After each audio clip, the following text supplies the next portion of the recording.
What's up, guys? It's me, Alan, and I'm back with another video today. And today we have another NASCAR Classics review. And this is more than just a Classics review. This guy won the 1998 Winston West Series championship. He's won a NASCAR Cup Series championship. He's been dominant this year. He's looking like he could win another one. We'll have to see what happens. But here it is. Kevin Harvick's number 75 Spears car. Again, the 1998 NASCAR Winston West Series champion. Now, as far as how the championship went, only 10 guys raced all 14 races that season. Austin Cameron, who finished 4th in points that year, he ran all but one race and again finished 4th. But Kevin Harvick would beat Sean Woodside by 100 points to win the championship. Harvick had 5 wins, 11 top 5s, 12 top 10s. He won the pole 5 times. He led 574 laps all season. His average start was a 2.6. His average finish a 4.6. So if he wasn't winning the pole, he was right up there as one of the top guys.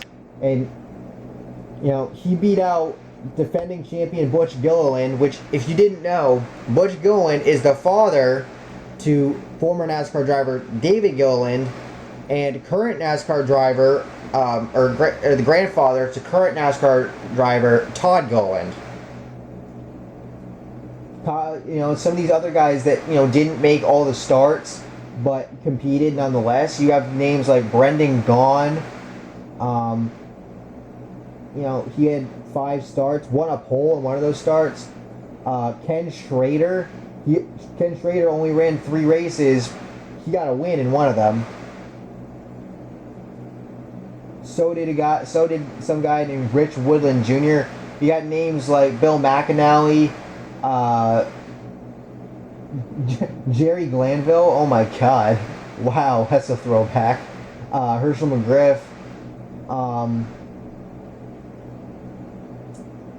Who else we got that race that year? Jay Sauter. I think he might be related to Johnny. Andy Houston ran 1 race all season, and he won. How about that?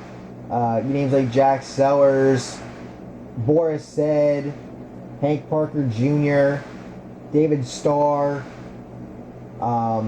Rick Ware, Mark Starr, Bobby Gerhart. Got some Japanese guys that got to compete as well, which is pretty awesome if you ask me. Ron Hornaday Jr. even ran a race. But anyway, let's go ahead and get this diecast out of its box. We're over 3 minutes in this review, and let's take a look.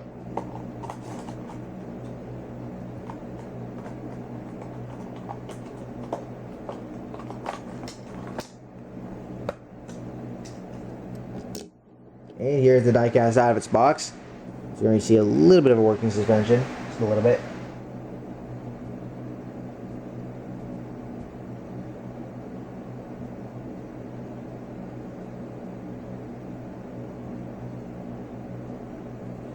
Yeah, he ran the Spears colors on his car in all 14 races.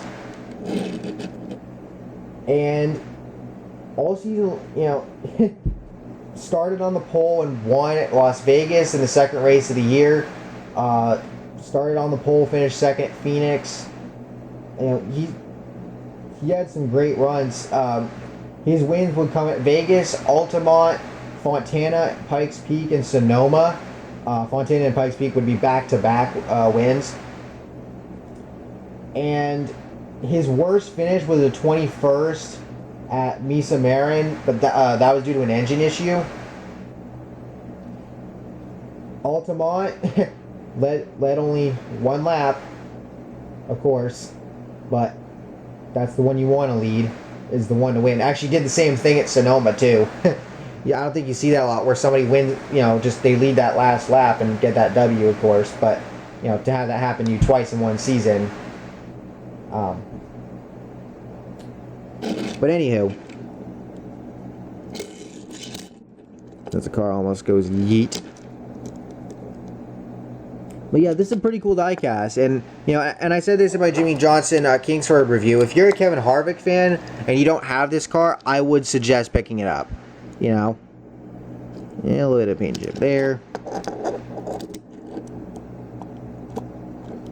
I really like this paint scheme. The different blues, the white. That 75 just looks a little high, but yeah, I really like this paint scheme. I really do. All right, I think the Spears logo is a little high on this side, or that part's a little high on this side. Yeah, rocking the Hoosiers. That's definitely a throwback. You don't see that anymore. You don't see the Hoosier tires in NASCAR anymore, or at least with the Cup Series and such. But yeah, so he, aside from that engine issue at Misa Marin, he finished most of the races that year on the lead lap. The only ones he didn't were Tucson, the season opener, where he finished one lap down in 13th after starting 4th. Then Misa Marin, of course, later in the year. He finished 4 laps down at Portland, but started 7th and finished 7th. Funny enough. And then finished 1 lap down at Evergreen a couple races later. But again, aside from that, most of the, he finished most of the races on the lead lap. And Evergreen, Evergreen starts 3rd, finishes 3rd, and he's a lap down. How does that happen? How?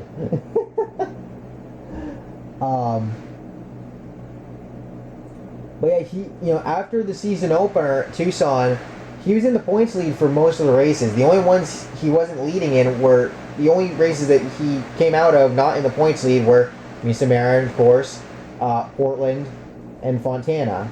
Aside from that, and then the season opener at Tucson, he was leading most of the year en route to the championship.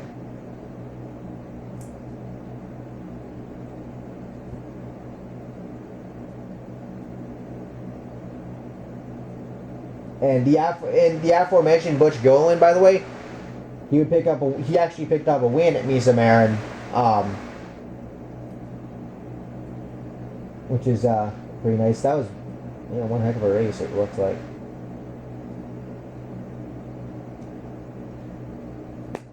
But yeah, so like I said, Kevin Harvick, he's won a championship, in that, and again, this is an awesome diecast, and if you don't have it and you're a Harvick fan, I'm looking at you, Outlaw. Hey, from the Flying Aces, go check them out. If you don't have this, you might want to get it, for being a Harvick fan.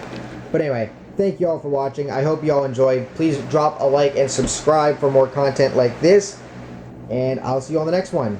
Peace.